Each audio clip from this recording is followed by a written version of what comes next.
Hello दोस्तों, आज हम देखेंगे squaring of a number whose unit digit is 5। कहने का मतलब ये है कि अगर कोई भी नंबर है जिसका यूनिट डिजिट 5 होगा तो इसकी स्क्वायरिंग कैसे करते हैं। दोस्तों ये जो मेथड है वो आता है वैदिक गणित के अंदर में, जिसका नाम है एकाधिकीन पूर्वनी विधि। तो चलिए दोस्तों, पहले इस एग्जाम्पल के थ्रू लेकर के समझाता हूँ, एक कॉमन एग्जाम्पल। दोस्तों सपोज ये आपका नंबर है x और उसका यूनिट डिजिट है 5। इसका अगर स्क्वायर आपको करना है तो इसके लिए कुछ नहीं है, सिंपल से आता है। पहले क्या करेंगे, जो यूनिट डिजिट 5 होता है उसका स्क्वायर करके यहाँ लिख देते हैं दोस्तों 25। उसके बाद में x, अब यहाँ जो आएगा दोस्तों, अगर कोई भी 2 डिजिट का अंक हम गुणा करते हैं तो उसका जो आंसर आता है वो मैक्सिमम टाइम 3 डिजिट या 4 डिजिट होता है। तो दोस्तों यहाँ पास 2 डिजिट बचा हुआ है, तो लास्ट के 2 डिजिट तो कंप्लीट हो चुके हैं। तो अब यहाँ क्या आएगा, यहाँ जो आएगा वो आएगा x और उसके बाद वाली कंसेक्यूटिव नंबर, मतलब x + 1, इन दोनों को मल्टीप्लाई करके यहाँ लिख देंगे दोस्तों। तो चलिए सिंपल से एग्जांपल लेते हैं। पहला एग्जांपल मैं ले रहा हूँ 25 का स्क्वायर।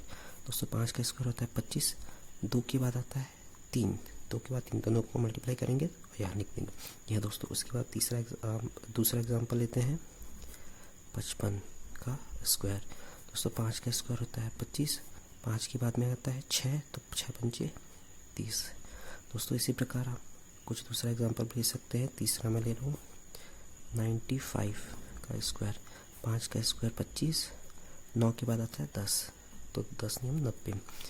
और चौथा एग्जांपल मैं लेता हूँ 115 का। तो इसका स्क्वायर क्या होगा दोस्तों, 5 का स्क्वायर होता है आपका 25, उसके बाद में 11 के बाद क्या आता है आपका 12, तो वो हो जाएगा 135। ये दोस्तों ये कहाँ से 11 × 12। ठीक है दोस्तों, थैंक यू। हेलो दोस्तों, आज हम देखेंगे squaring of a number whose unit digit is 5। कहने का मतलब ये है कि अगर कोई भी नंबर है जिसका यूनिट डिजिट 5 होगा तो इसकी स्क्वायरिंग कैसे करते हैं दोस्तों ये जो मेथड है वो आता है वैदिक गणित के अंदर में, जिसका नाम है एकाधिकीन पूर्वनी विधि। तो चलिए दोस्तों, पहले इस एग्जाम्पल के थ्रू लेकर के समझाता हूँ, एक कॉमन एग्जाम्पल। दोस्तों सपोज ये आपका नंबर है x और उसका यूनिट डिजिट है 5। इसका अगर स्क्वायर आपको करना है तो इसके लिए कुछ नहीं है, सिंपल से आता है। पहले क्या करेंगे, जो यूनिट डिजिट 5 होता है उसका स्क्वायर करके यहाँ लिख देते हैं दोस्तों 25। उसके बाद में x, अब यहाँ जो आएगा दोस्तों, अगर कोई भी 2 डिजिट का अंक हम गुणा करते हैं तो उसका जो आंसर आता है वो मैक्सिमम टाइम 3 डिजिट या 4 डिजिट होता है। तो दोस्तों यहाँ पास 2 डिजिट बचा हुआ है, तो लास्ट के 2 डिजिट तो कंप्लीट हो चुके हैं। तो अब यहाँ क्या आएगा, यहाँ जो आएगा वो आएगा x और उसके बाद वाली कंसेक्यूटिव नंबर, मतलब x + 1, इन दोनों को मल्टीप्लाई करके यहाँ लिख देंगे दोस्तों। तो चलिए सिंपल से एग्जांपल लेते हैं। पहला एग्जांपल मैं ले रहा हूँ 25 का स्क्वायर। दोस्तों 5 का स्क्वायर होता है 25, 2 के बाद आता है 3, 2 के बाद 3, दोनों को मल्टीप्लाई करेंगे और यहाँ लिख देंगे यह दोस्तों। उसके बाद दूसरा एग्जांपल लेते हैं 55 का स्क्वायर। दोस्तों 5 का स्क्वायर होता है 25, 5 के बाद में आता है 6, तो 6 पंचे 30।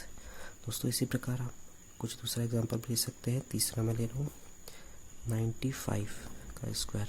5 का स्क्वायर 25, 9 के बाद आता है 10, तो 10 नियम 90। और चौथा एग्जांपल मैं लेता हूँ 115 का। तो इसका स्क्वायर क्या होगा दोस्तों, 5 का स्क्वायर होता है आपका 25, उसके बाद में 11 के बाद क्या आता है आपका 12, तो वो हो जाएगा 135। ये दोस्तों ये कहाँ से 11 × 12। ठीक है दोस्तों, थैंक यू।